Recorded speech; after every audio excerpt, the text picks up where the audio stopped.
Olá, meus amigos concurseiros. Aqui quem fala é o professor Rodrigo Bandeira. Sou professor de Geografia do Amapá e de Atualidades. Estou aqui para gravar mais um vídeo hoje para vocês. Hoje um vídeo que nós vamos resolver uma questão de atualidades, falando sobre fontes de energia. Mas antes eu vou pedir para vocês, para curtirem o vídeo, compartilharem com os amigos. Esse trabalho que está sendo feito direcionado para você que vai fazer esses concursos públicos da segurança pública aqui no estado do Amapá, ok? Como a gente vai falar de fontes de energia, então para a gente falar de fonte de energia, inicialmente a gente tem que entender que as fontes de energia elas provêm de recursos naturais.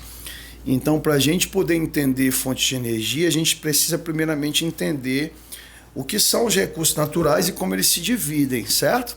Os recursos naturais são todos os recursos que se originam da natureza, independente de serem eles de origem biológica, seres vivos, ou serem de origem inorgânica, como por exemplo o vento, a água, os minérios, os solos. Então tudo que a natureza provém para o ser humano, a gente vai considerar como recursos naturais. A classificação mais tradicional que nós usamos dos recursos naturais é quando nós dividimos os recursos naturais em renováveis e não renováveis, certo?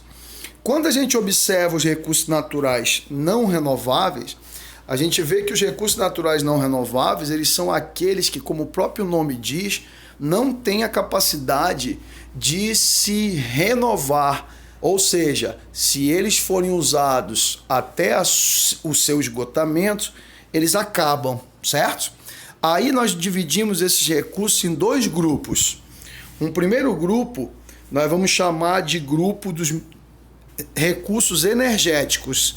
Esses recursos não energéticos, eles vão incluir os combustíveis fósseis e o urânio.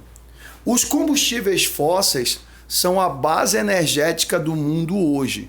Hoje o mundo ainda é eminentemente fóssil, ou seja, o mundo depende fundamentalmente de carvão mineral, petróleo e gás natural como suas principais fontes primárias de energia, certo? São chamados de fósseis porque se formaram da fossilização de antigos animais ou vegetais, tanto em antigos pântanos como em antigos oceanos e lagos, que deram origem a esses combustíveis atuais, também chamados de hidrocarbonetos, certo? São altamente poluentes porque precisam ser queimados para gerar energia. E a partir daí uma grande liberação de poluição atmosférica, poluição do ar, o que vai incidir diretamente sobre fenômenos como o aquecimento global, certo? O urânio é um mineral radioativo, é um mineral energético radioativo, perfeito? Esse mineral energético radioativo, que é o urânio, ele é usado basicamente para a produção de energia nuclear, certo? E ele, apesar de não produzir poluição do ar, porque ele não é queimado, não gera fumaça, por exemplo, mas ele gera o risco de acidentes nucleares com o vazamento de radioatividade, que pode fazer com que locais fiquem durante centenas ou até milhares de anos contaminados, como acontece com Chernobyl, o maior acidente nuclear da história na década de 80, ou o acidente de Fukushima no Japão mais recentemente, certo? Os minerais não renováveis são todos os minérios são não renováveis. Por quê? Porque eles levam milhares de anos, ou na verdade milhões e bilhões de anos para se formarem. Então, por exemplo, os minerais metálicos como o ferro, o cobre, o alumínio, a prata, o ouro, levaram até bilhões de anos para se formar. Assim como os minerais não metálicos também podem levar muito tempo para se formar, certo? A exemplo do mármore, beleza? Então, quando se esgotam esses recursos, como eles não têm a capacidade de reaparecer, nós vamos dizer que eles são não renováveis. Do outro lado, no lado do grupo dos renováveis, a gente observa que nós temos 3 tipos de recursos renováveis. O biológico, onde vai entrar os elementos da agricultura, da pesca e das florestas. O hídrico, que é o elemento existente nas águas, né? Lagos, rios e aquíferos, as águas subterrâneas. E o que mais nos interessa, que são os recursos naturais renováveis energéticos, de onde provém a energia solar, a energia eólica, que é a energia dos ventos, a energia hidroelétrica, que é a energia produzida a partir da água em movimento dos rios, a energia geotérmica, que corresponde à energia produzida a partir do interior da Terra, a energia da biomassa, que corresponde à energia produzida pela massa orgânica de seres vivos, como por exemplo vegetais, no caso da cana-de-açúcar produzindo etanol, e a energia maré motriz, que é a energia produzida a partir do movimento das marés dos oceanos, beleza?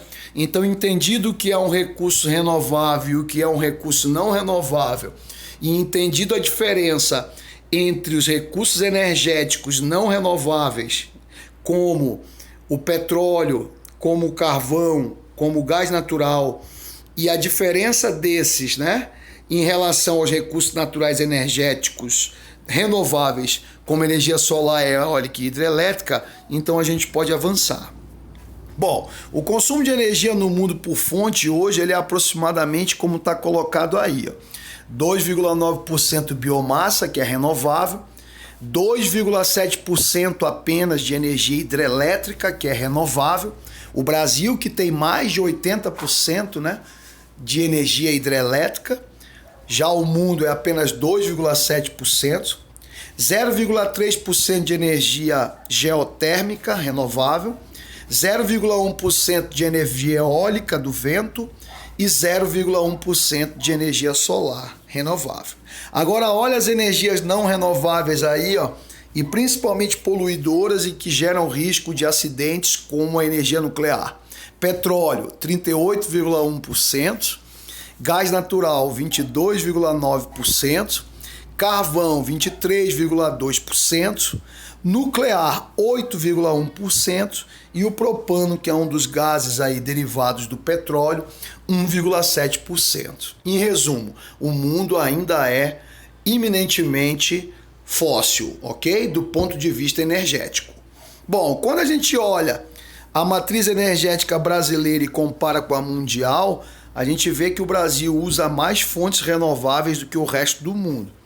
Enquanto no resto do mundo se utiliza em torno de 13,3% de fontes renováveis, no Brasil nós temos 44,7% de fontes renováveis. Mas observa que mesmo assim, o petróleo com 38,4%, junto com o carvão 6,4% e o gás natural 9,3%, ainda fazem com que o Brasil seja um país que tenha mais de 50% da sua matriz energética alicerçada em fontes fósseis, ok? Importante dizer isso, certo? Temos 45% praticamente renovável, mas os outros 55,3% são não renováveis. É importante observar também a participação da biomassa no Brasil, ó, de 29,7%, até porque esse valor indica a grande participação, em especial, da cana-de-açúcar para a produção de etanol no território brasileiro. Bom, aqui nós temos como é produzida a energia elétrica no Brasil, certo? A energia elétrica, ela não é retirada diretamente da natureza. Então, para a gente produzi-la, nós precisamos utilizar algum tipo de mecanismo, algum tipo de técnica. Existem várias formas desenvolvidas e conhecidas pelo homem para produzir energia elétrica. Lembre que a energia elétrica é a energia fundamental do mundo moderno, sem o qual o mundo moderno não funciona, não existe, ok? Como é a energia elétrica produzida no Brasil hoje? Então vamos lá. Primeiro, biomassa. Produção de etanol, especialmente a partir da cana. Corresponde a 9,4% da produção total. são 13.339 megawatts e são 522 usinas. Energia eólica, a energia dos ventos no Brasil, corresponde a 6% da energia elétrica total, são 8.468 megawatts e 349 usinas, aproximadamente. Energia fóssil, opa, quem é que entra aqui? Entra aqui as termoelétricas, que queimam derivado de petróleo como óleo diesel ou que queimam carvão mineral. É 18,4% da energia produzida. Observa que ainda é o segundo posto, né, depois da hídrica. São 26.181 megawatts em mais de 2.362 usinas. Observa que a que tem o maior número de usinas é exatamente a energia fóssil, a energia termoelétrica. E agora, nesse período seco do ano, muitas usinas hidrelétricas diminuem o seu volume de produção por causa da diminuição do lago, e aí as termoelétricas são ligadas e a nossa conta de luz vem mais cara com a famosa bandeira vermelha. Bom, mas a energia mais usada no Brasil continua sendo a da água, por causa dos nossos rios, né? A hidrelétrica. 64,8%, são 92.169 megawatts, em 1.214 usinas. Aqui no Amapá estão 4 dessas usinas. Temos também no Brasil a energia nuclear, que é muito concentrada lá no Rio de Janeiro, né? Corresponde em torno de 1,4%, são 1.990 megawatts, e aqui é importante fazer uma atualização, que já são aqui, 3 usinas nucleares que nós temos atualmente no Brasil. As usinas de Angra 1, 2 e 3, tá? E por fim a energia solar, que a meu modo de ver é uma vergonha esse percentual para o Brasil, mas é o que temos, em torno de 0,02% apenas da energia instalada, né, da potência instalada de energia elétrica no Brasil, é nuclear. São 23, aliás, é solar. São 23 megawatts, num total de 38 usinas. Então, olha, gente, dos 100% de energia elétrica produzida no Brasil, que são 142.189 megawatts, isso está distribuído em 4.487 usinas no total. Beleza? Olha aqui é a produção termoelétrica. Aqui nós temos a queima de carvão mineral ou, por exemplo, de óleo diesel, para aquecer a caldeira dessas termoelétricas e poder produzir energia elétrica. Isso que sai aí é poluição do ar, isso daí vai contribuir com a chuva ácida, vai contribuir com o aquecimento global, e a China hoje é a campeã do mundo na produção termoelétrica e por conta disso também na poluição, certo? Esse aqui é o processo de produção numa usina termoelétrica, onde você observa a presença de uma caldeira, certo? Essa caldeira aqui, vai ter a água para ser aquecida. Essa água será canalizada e virá em direção dessa turbina na forma de vapor, né? Altamente aquecida. Vai fazer essa turbina girar, essa turbina vai acionar o gerador e a energia elétrica vai ser produzida, certo? O grande problema é exatamente como aquecer essa água, que é queimando petróleo, que é queimando carvão, que acaba gerando muita poluição, beleza? Esse é o modelo de energia termoelétrica. Nesse segundo aqui, nós temos a energia nuclear no Brasil. Hoje no Brasil nós temos 3 usinas. Aí nós temos a foto das 2 mais antigas, a usina de Angra 1, de 1985, e a usina de Angra 2, de 2001, certo? As 2 usinas junto com a terceira, a usina de Angra 3, que vai ficar localizada bem aí na área que está marcada no mapa, perfeito? É hoje base da energia do Rio de Janeiro. O Rio de Janeiro conta fundamentalmente com a produção de energia dessas usinas, ok? Mas não vai além do Rio de Janeiro, fundamentalmente lá do Rio, a energia das usinas de Angra. Um dos problemas aí é exatamente o lixo atômico, o material radioativo, né, produzido no processo de produção de energia, que tem que ser depositada em grandes piscinas, né, em caixas de chumbo, para poder evitar o vazamento de radiação, certo? E outra, eles usam a água do oceano para resfriar os reatores, o que gera um impacto no oceano. Aqui a gente tem um modelo da produção energética numa usina nuclear. Observa que é semelhante à termoelétrica, porque também tem que esquentar a água que está aqui dentro ela também tem que ser aquecida, só que ela vai ser aquecida a partir de um processo de explosão nuclear, que pode ser até 1000 vezes mais produtivo que uma usina termoelétrica, beleza? O outro exemplo que a gente tem de energia é a produção de energia hidrelétrica, energia hidráulica, né? Onde a gente vai usar a água de um rio em movimento, um rio no seu trecho encachoeirado, no seu trecho mais acidentado, no seu trecho em geral planáltico, porque nas áreas planas é inapropriado, né, inadequado construir hidrelétricas, é apropriado para navegação, a área plana, mas nas áreas mais acidentadas as hidrelétricas. Na foto a gente tem a maior hidrelétrica brasileira, que na verdade é binacional, é do Brasil e do Paraguai. Do lado direito é Brasil, do lado esquerdo é Paraguai.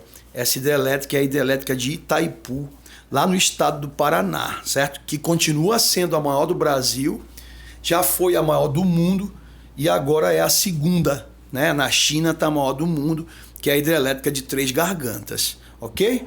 Aqui está o modelo de como se produz energia elétrica numa usina hidrelétrica. Você constrói a barragem, forma um lago para poder ter esse reservatório. Esse reservatório ele vai garantir que a água seja canalizada através desse duto para fazer a turbina girar. Quanto mais água no reservatório, a pressão no duto será maior, o giro da turbina será maior e a produção de energia também será maior.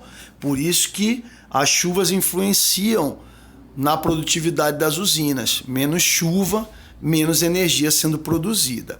Aqui nós temos as 10 maiores usinas brasileiras, incluindo a área que elas alagaram e a potência que elas produzem, certo?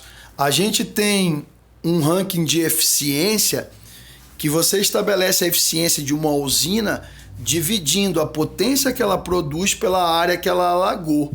Então, por exemplo, se você pegar Itaipu, que é a maior do país em potência, não é o maior lago é o de Sobradinho, mas a maior em potência é Itaipu, e dividir 14 mil megawatts de potência por 1,4 mil quilômetros alagados, você vai ter em torno de um valor de número 1. Agora, se você pegar o 1,1 de potência de Sobradinho e dividir por 4,1, que é a área alagada, vai dar um valor menor do que 0, o que significa dizer que Itaipu foi muito mais eficiente que Sobradinho. Então você vai determinar dessa forma a eficiência de uma usina, potência dividido pela área alagada, ok? A maior usina do país, Itaipu, no Paraná, a segunda, Belo Monte, no Pará, a terceira, Tucuruí, no Pará, a quarta, Jirau, hidrelétrica do Rio Madeira, em Rondônia, a quinta, Ilha Solteira, entre São Paulo e Mato Grosso do Sul, a sexta, Xingó, entre Alagoas e Sergipe, a sétima, Santo Antônio, também no Madeira, em Rondônia, a oitava, Marimbondo, entre São Paulo e Minas, a nona, Serra da Mesa, em Goiás, e a 10ª, Sobradinho, na Bahia. Sobradinho é o maior lago de barragem do país, ok? Bom, aqui a gente tem a área de um dos projetos mais polêmicos e maiores projetos desenvolvidos dentro do PAC, né, do Plano de Aceleração do Crescimento do governo federal nos últimos anos, que foi a construção da hidrelétrica de Belo Monte, bem aí na região do município de Altamira, que inclusive é o maior município do mundo. Só o município de Altamira é maior do que o estado do Amapá, para a gente ter uma ideia. E na volta grande do rio Xingu, né, um grande meandro formado pelo rio Xingu, foi construída a hidrelétrica de Belo Monte. Aqui a gente tem uma foto do processo de construção, ó, foi escavado na própria rocha. Ela que é hoje a segunda maior hidrelétrica brasileira depois de Itaipu. ficou à frente de Tucuruí, é maior do que Tucuruí, e aqui ela já alagada, o lago formado. Lembre que um dos piores problemas de uma hidrelétrica é exatamente esse lago, porque ele gera um grande impacto socioambiental na região onde ele se forma, né? Impacto tanto sobre o meio ambiente quanto sobre as populações que vivem aí, ok? Aqui, ó, para os peixes, certo? Os impactos sendo minimizados pelas obras obrigatórias, né? Enfim, temos que considerar que esse modelo energético, o modelo das hidrelétricas, ele é o principal modelo energético do Brasil, tá? Representando quase 70% da energia produzida. Falei 80 anteriormente, na verdade é 70, tá? Prosseguindo. O biocombustível. O que é biocombustível? São fontes de energia que não contribuem para o acúmulo de gases do efeito estufa na atmosfera. Este é o seu principal papel na matriz energética mundial. Ou seja, a ideia do biocombustível é que ele não contribua com o acúmulo de gás na atmosfera, porque por mais que ele possa liberar gases quando é queimado, mas a planta no seu desenvolvimento, ela absorve esses gases, anulando a participação como um contribuinte dos processos de poluição, correto? Essa é a ideia. Aqui a gente tem o ciclo do biocombustível, né? Fazendo exatamente o que eu falei. A planta, no seu próprio processo de desenvolvimento, ela absorve o CO2 que vai ser liberado depois no escapamento do carro. No caso aqui é o etanol, o destaque. O etanol, com certeza, ele polui muito menos do que a gasolina, do que o óleo diesel, certo? E aqui nós temos exemplos de biocombustíveis bastante usados aqui no Brasil hoje, certo? No primeiro exemplo lá de cima da lavoura de cana, passando pela destilaria de álcool, se produz o álcool. Misturando o álcool com o biodiesel, você vai produzir, né, uma forma de biodiesel que é menos poluente do que o próprio álcool, do que o óleo diesel, perfeito? Depois você tem aí as lavouras de vários tipos de plantas oleaginosas, soja, girassol, canola e tantas outras, dendê, né, aqui do Amapá.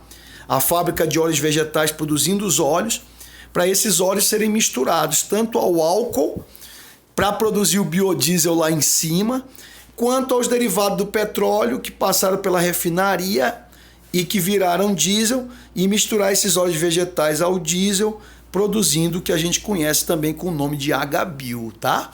Então, se falarem em biodiesel ou falar em HBio, estão falando em biocombustíveis que misturam tanto álcool, etanol, quanto óleo diesel a óleos vegetais para reduzir a poluição, beleza? Essa é a ideia.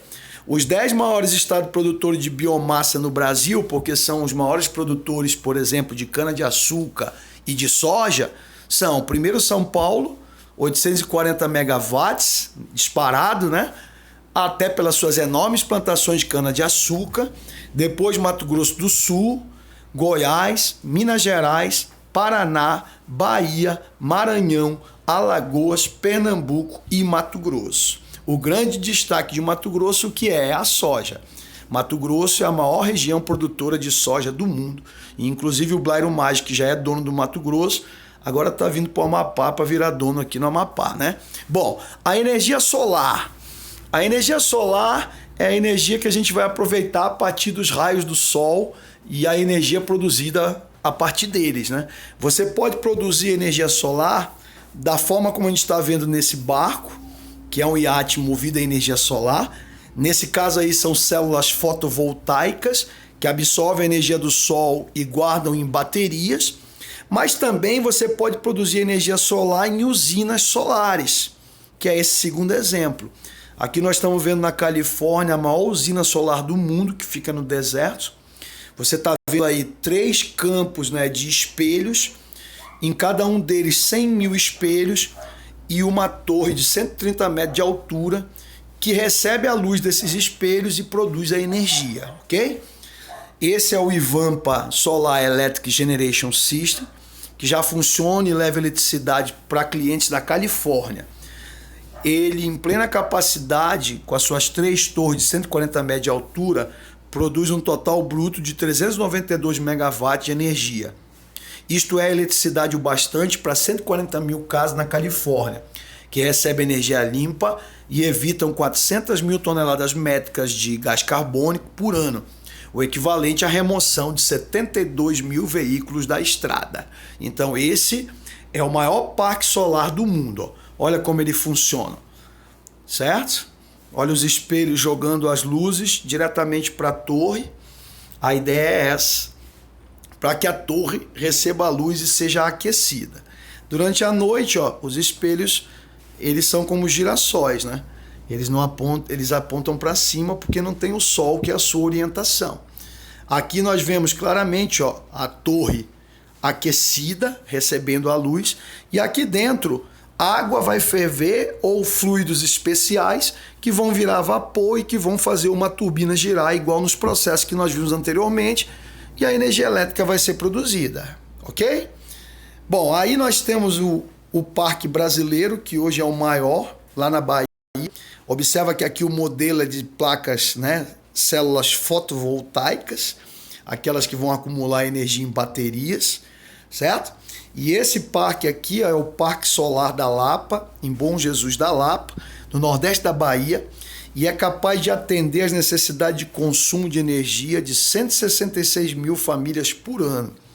A Enel Green Power no Brasil estima em 630 milhões de reais os investimentos na usina. O Parque Solar da Lapa é dividido em duas plantas.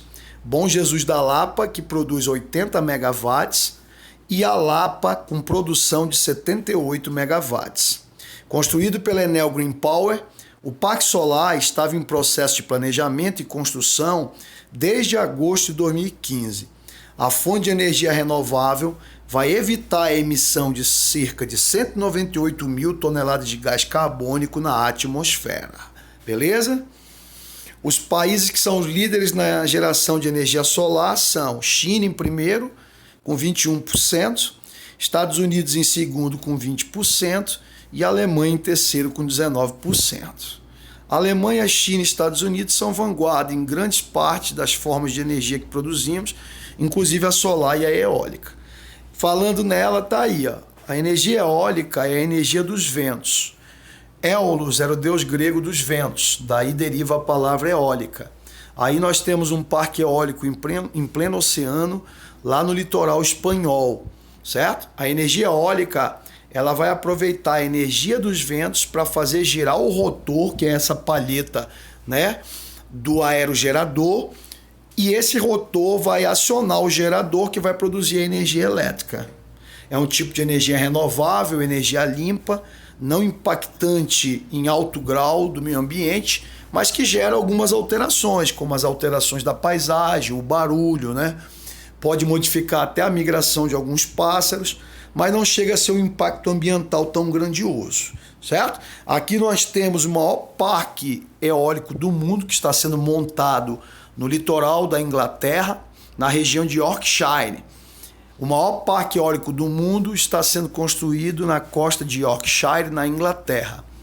O projeto está previsto para ser entregue em 2020 e deverá produzir energia suficiente para abastecer 1 milhão de casas no Reino Unido.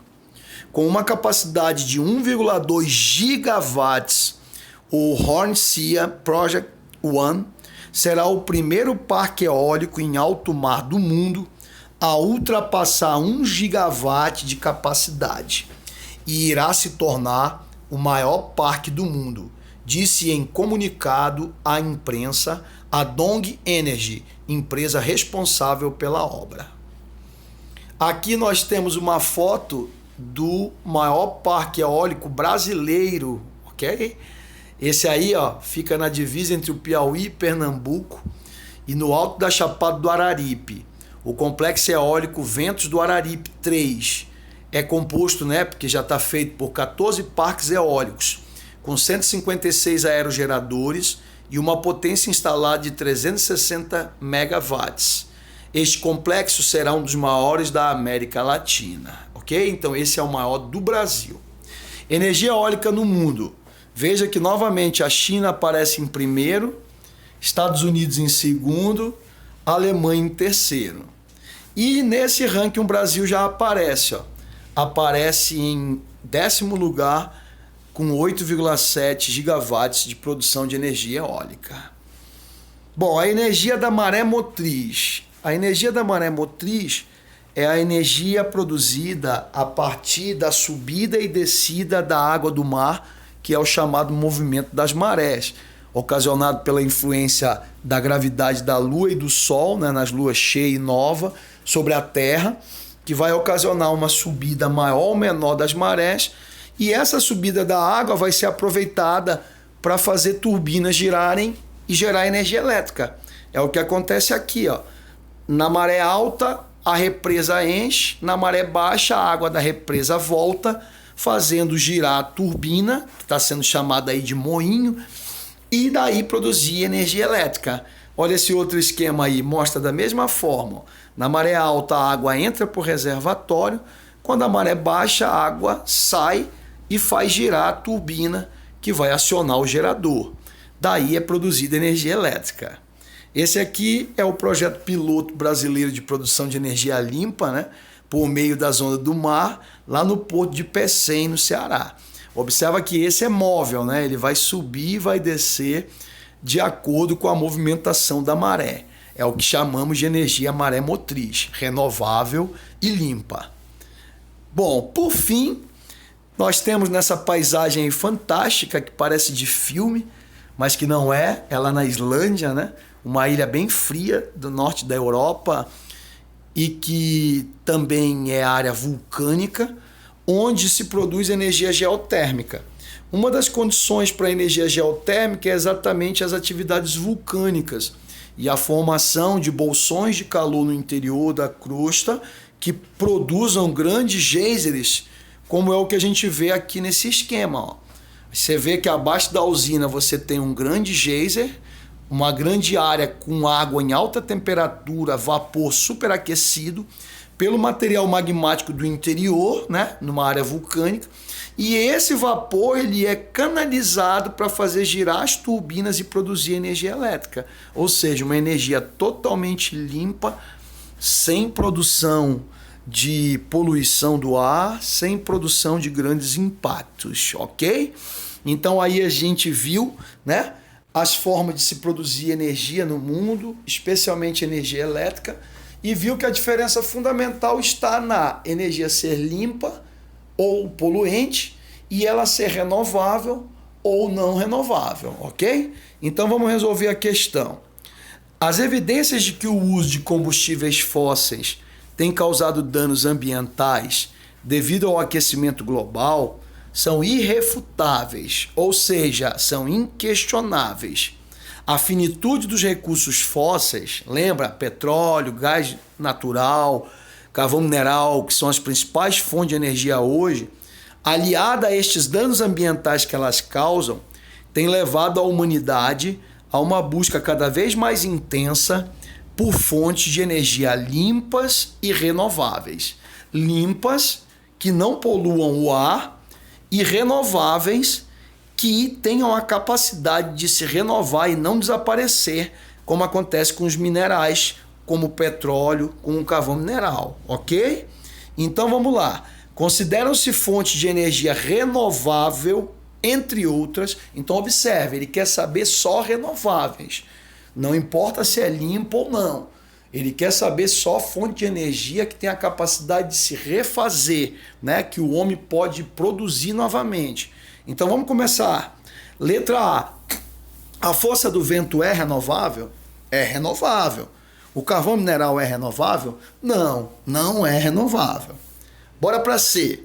A madeira é renovável? É renovável. A floresta pode ser replantada. E o xisto betuminoso? Não. O xisto betuminoso é um recurso fóssil.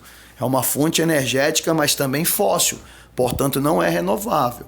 Letra D. O gás natural é renovável? Não. O gás natural é fóssil. É não renovável. E o biodiesel? Ele tem a sua parcela renovável. O adicionamento dos óleos vegetais que nós vimos, né? Letra E. O butano é renovável? Não, não é renovável. É derivado do petróleo. A água do rio, sim, é renovável. Sobrou a letra B. Olha o que diz a letra B. O etanol é renovável? Sim, o etanol é o álcool produzido a partir da cana. A cana é um vegetal, portanto é biomassa. E os raios solares, com certeza, são renováveis, porque nas 24 horas do movimento de rotação eles vão aparecer novamente. Então quer dizer, a letra B, etanol e raios solares, é a resposta. Certo? Um forte abraço, meus amigos. Tamo junto.